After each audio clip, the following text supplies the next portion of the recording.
Hello, ladies and gentlemen. I am currently speaking to Mr Chazz Redhead of Dirty White Boys. Hello.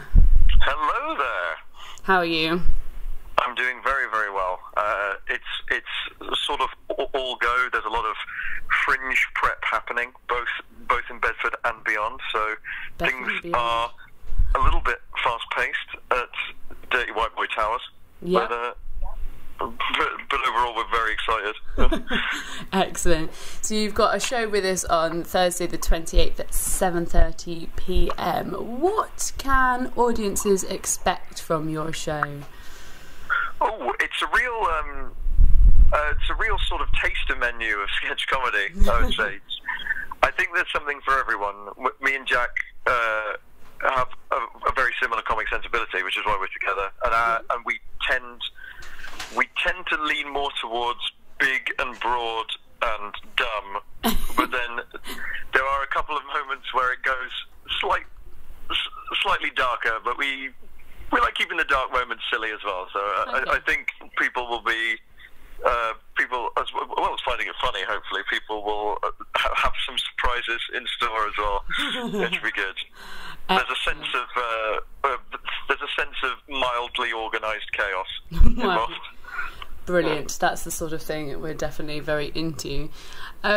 So, sketch comedy. How do you sort of go about it? You and Jack, your comedy partner. What is your process, and what's your favourite bit of working together? I do like the writing process, especially when like sometimes writing is like pulling teeth.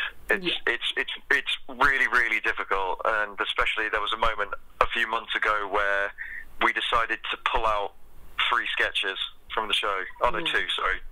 We just pulled 2 full sketches from the show and had to replace them. And that was a pain. But there are certain writing days when me and Jack can sit on opposite sofas. Yeah. Neither of us are typing at this point. We're just laying on opposite sofas, not even looking at each other, and just shouting ideas to the ceiling. And then there'll be something that makes one of us chuckle, and then we'll do like a sort of ad-lib improv sort of writing where we just throw lines at each other.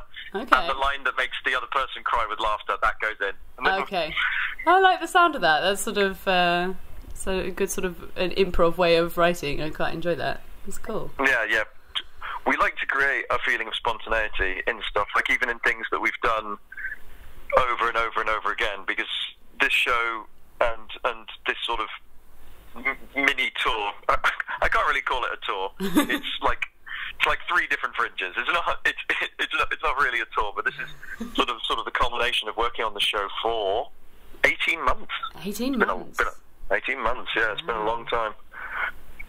Excellent. Okay. So we're very excited to share it. We're very excited to bring it to Bedford. Yeah, we are also very, very excited to receive it. Without giving anything too much away from your show, what is your favourite bit of it? What is my favourite bit? There is a sketch which it's certainly not the silliest sketch. It's one of the new ones where if you're a fan of an absurdly popular fantasy television show, you might be familiar with some of the character archetypes that turn up in the sketch. Right. And especially if you're a fan of characters from said fantasy show who have very distinctive speaking voices. So me and Jack are playing 2 characters who both have very distinctive speaking voices. and I've had a tendency in the last couple of shows to really crank up the voice by the end, right, to an absurd amount, sort of selfishly, because that's the moment where I'm guaranteed to break Jack on stage every time. He knows it's coming and he laughs anyway. Excellent. Do you do a lot of that, trying to sort of set each other off on stage? Yeah. This is actually how we forced each other to learn our lines initially. Is that we have a rule, which is that if somebody messes up on stage, the other guy has carte blanche to highlight that error in front of the entire audience. Excellent. Sort of naming and shaming, baptism of fire. Yeah. Okay. And It has happened to me a couple of times as well. I'll be speaking too quickly and get a little bit of word salad, and there'll be a pause, and then Jack will say something like, "That really got away from you, didn't it?" I'm like, yep, yeah, it did. Yeah. Yes, it did. Excellent. That sounds fab. So you're coming to Bedfringe, and you say you've been to other fringes, obviously. What was it about Bedfringe that sort of brought you to us? Well, again, this is sort of a selfish thing on my part, but I lived in Bedford for many years. I was raised in Bedford, so I lived in Bedford between the ages of 3 and 18. So a good while. So this is like a little sort of homecoming thing for me, which I'm very excited about. Yeah. And it's also nice because it's close to my parents, and my parents can actually see what the hell I've been up to. Yeah, that's true.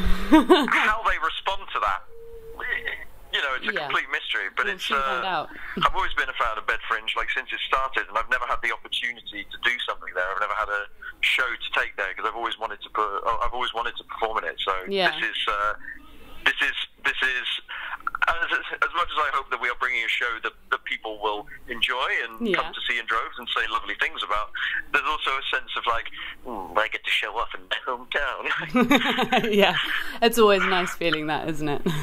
Yeah. Excellent. Well, we're all very excited about having you here on Thursday at 7:30 We're very excited PM. to come down.